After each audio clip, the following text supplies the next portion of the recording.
कबीर सतगुर सूर में बाया बान जो एक, लागत ही भोए गिर परया परया करे जे छेक। गूंगा हुआ बावरा बहरा हुआ कान, पांव ते पिंगल भया मारिया सतगुर वान। गुरु ने अपनी बाणी का ऐसा बाण मारिया, कबीर कहते ने गूंगा हो गया, गूंगा हो गया। आपकी ज्ञात लई अर्ज करा, 10 दोख मन्ने जाते हैं, 10 पाप जीवन भर रिपीट होंदे रहंदे ने, तो ये बन जाते हैं हज़ारां लखां। 10 दोख जिहड़े ने, 10 पुरब सदा दसाहरा, गुरु नानक देव जी महाराज कहते हैं कोई आम सनातन मत मनदा है बई 10 पुरबां दे ते वख-वख तीर्थां ते इशनान कीता जाए, 10 दोख उतर जाते लै जाते हैं। महाराज कहते नहीं लेंदे, ये नहीं लेंदे। इशनान जल दा मनुख दे गुनाहां नूं नहीं धो सकदा, मनुख दे पापां नूं नहीं धो सकदा। किस ढंग नाल धुलदे ने किस वक्त फिर अर्ज करांगा। 10 दोख जिहड़े ने, इहदे च 4 पाप जबान दे ने, 3 पाप मन दे ने ते 3 पाप तन दे ने। 4 पाप जबान दे केड़े? प्रथम मिथ्या बोलना, झूठ बोलना। दूसरा व्यर्थ बोलना, में गपशप फिजूल ना कोई मतलब, एवं एनर्जी वेस्ट करी जाए। तीसरा कौड़ा बोलना, चौथा फिक्का बोलना। ये 4 पाप जबान दे मने गए। 3 पाप मन दे मने गए ने, किसी दी जान बारे बुरा सोचना, किसी दे माल बारे बुरा सोचना, किसी दी इज्जत आबरू बारे बुरा सोचना, ये मानसिक पाप ने 3। 3 पाप तन दे ने, किसी दी जान खो लेनी, किसी दी इज्जत लुट लेनी, किसी दा माल खो लेना। ये 10 दोख बनते हैं। शरीरक तल ते जिहड़े 3 दोख ने, ये तो कोई हिम्मत वाला करदा है, क्योंकि समाज है, कानून है। मानसिक तौर पर मनुख करदा ही है। हुण मैं इत्थे स्टेज ते बैठा महाराज दी हजूरी च, मन करके मैं किसी दा बुरा सोचां, थानू की पता, और तुसी की सोच रहे हो मैनू की पता। मन तक समाज की पहुंच नहीं आती, मन तक कानून की पहुंच भी नहीं। मनुख बिल्कुल खुला है मन दे तल। इस वास्ते मन विच अक्सर पाप चलते हैं, बुरा सोचता है मन, और बुरी सोचनी बार बार रिपीट होंदी रही, एक दिन बुरी सोचनी बुरी करनी बन जाती है। बुरा सोचा होया बुरा किरदार बन जाता है, बुरी नीयत बुरी कृत बन जाती। इस वास्ते गुरबाणी रोकती है, बीज नूं ही खत्म कर। मन अपने ते बुरा मिटाना, पेखे सगल श्रेष्ठ साजना। बुरा मनुख किसदा सोचता है? जिन्हों बेगाना ते उपरा समझ लेंदा है, अपने दा बुरा नहीं सोचता। तो मैरिज करें, 4 पाप जबान दे ने। कबीर कहते हैं मैं गूंगा हो गया, हुण मैं मिथ्या नहीं बोलता, हुण मैं फिक्का भी नहीं बोलता, हुण मैं कौड़ा भी नहीं बोलता, हुण मैं व्यर्थ भी नहीं बोलता। गूंगा हो गया, नहीं बोलता।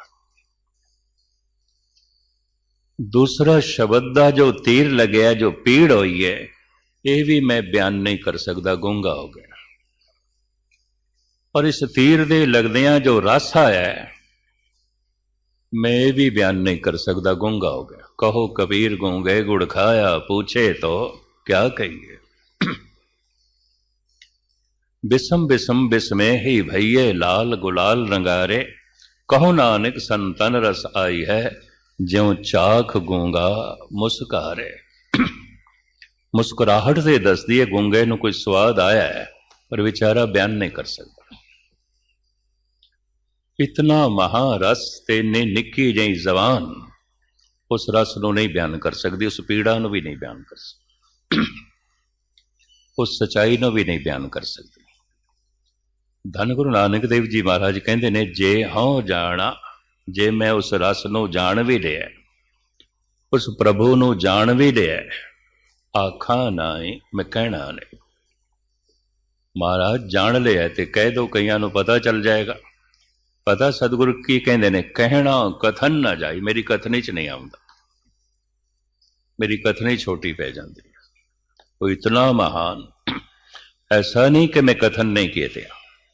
क्या हो कथी कथे कथ देखा, मैं अकथ ना कथना जा। जितना कथन करदा कथनी छोटी पै जाती है।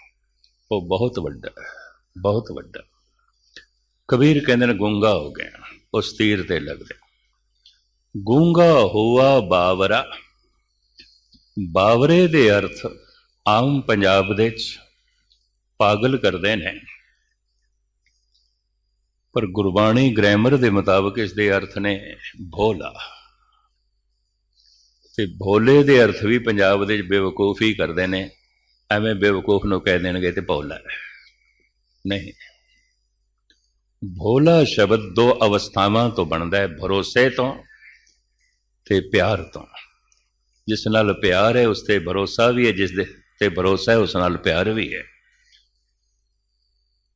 भरोसा ते प्रेम जिथे दोवें इकट्ठे हो जान, वो जो अवस्था बनती है उन्होंने भावना कहते हैं। भावना।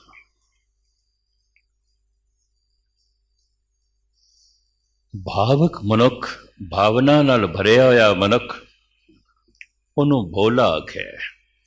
भोला मनुख हर एक ते भरोसा करता है। ये भी मैरिज करा। और भरोसा करना एक दैवी गुणा दे बहुत वड्डा गुण है। चलाक मनुख हर एक ते शक करता है। हो सकता है अपने माँ बाप ते भी शक करे, हो सकता है अपने भरा ते पत्नी ते भी शक करे। चलाक मनुख किसी ते भरोसा नहीं करता।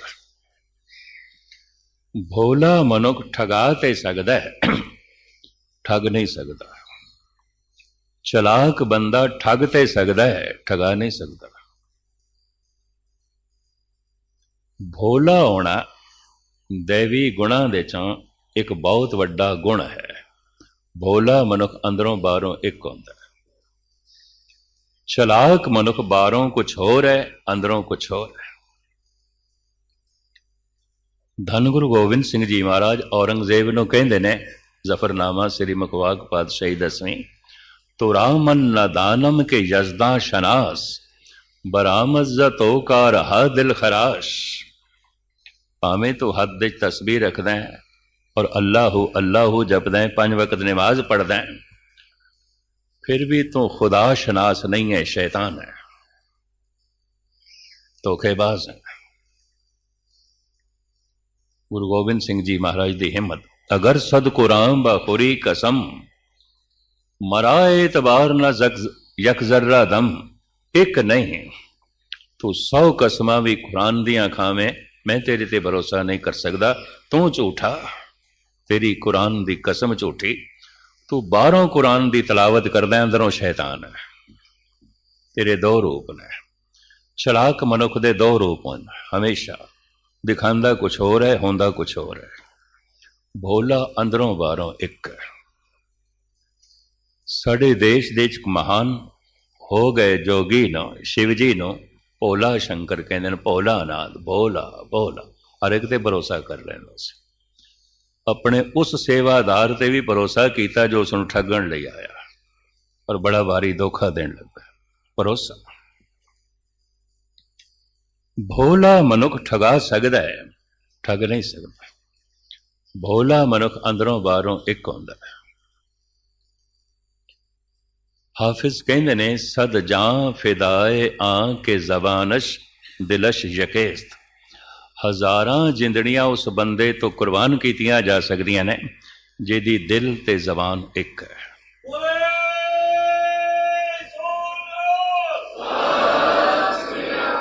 बाबा फरीद कहते ने, बाबा फरीद जी का फरमान, जिन मन होर मुख होर से कांडे कच्चे।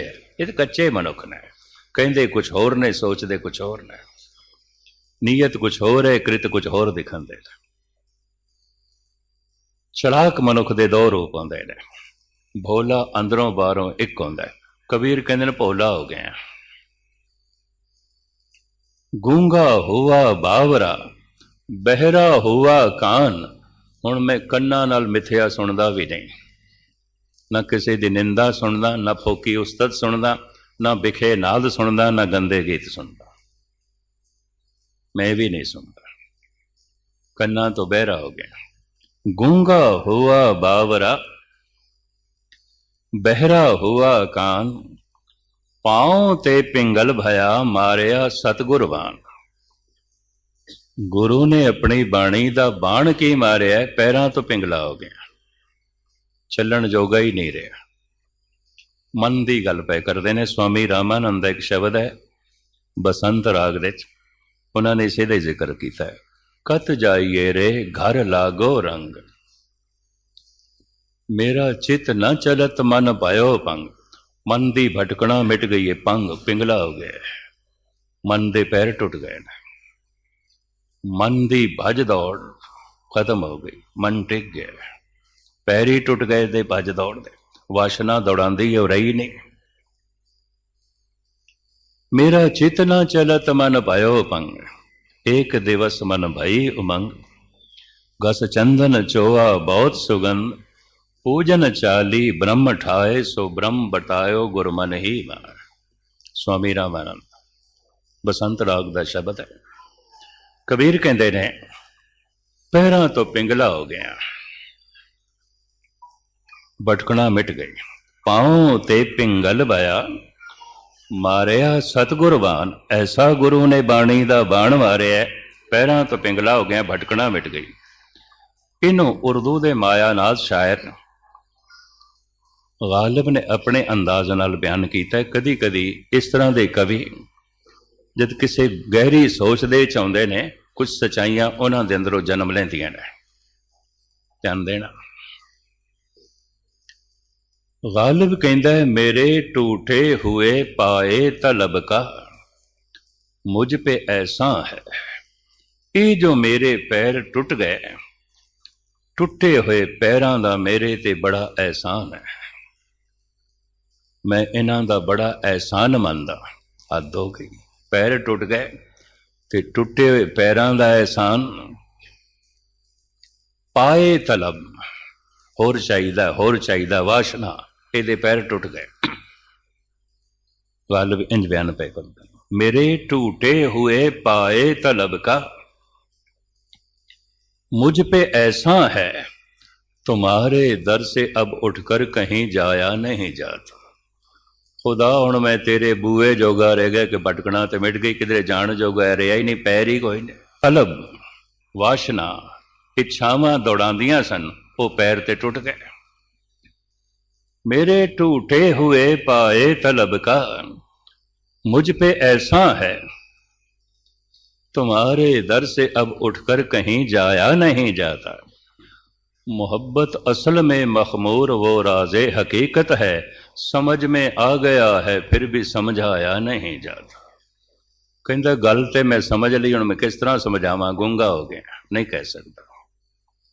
गूंगा हुआ बावरा बहरा हुआ कान। पांव ते पिंगल भया मारिया सतगुरबान। जद भी कोई मनुख इस ढंग नाल सुनदा है, हालत यह बन जाती है जो कबीर ने श्लोक दे बयान की है। अवस्था वह बन जाती है जो धन गुरु रामदास जी महाराज कह रहे हैं। अंतर प्यास उठी प्रभ केरी, सुन गुर वचन मन तीर लगैया। मन के बिरथा मन ही जाने, अवर के जाने को पीर परैया। अगर इस गहराई नाल कोई सुनदा है, धन गुरु नानक देव जी महाराज कहते हैं उहदे सारे पाप नाश हो जाते हैं, सारे दुख नाश हो जाते हैं। नानक भगतां सदा विगास, सुनिए दुख पाप का नाश। सतगुर रहमत करन, जितना जागया होया मन है पूर्ण एकाग्रता नाल अगर सुने तो गुरु नानक देव जी महाराज कहते हैं सारे ही दुख मिट जाते हैं, जन्मां जन्मांतरां दे पाप मिट जाते हैं। सतगुरु ऐसी सारियां ते मेहरामद करन। थोड़ा सुनिया होया सफल होवे, दास दा सुनाया होया सफल होवे। हाज़री थोड़ी जी प्रवान करने। ਤੁਹਾਡੇ ਚਰਨ ਪਰਸਾਂਗੇ। ਇਤਨੀ ਸੇਵਾ ਕਬੂਲ ਕਰਨੀ। ਸਾਰਿਆਂ ਦਾ ਧੰਨਵਾਦ।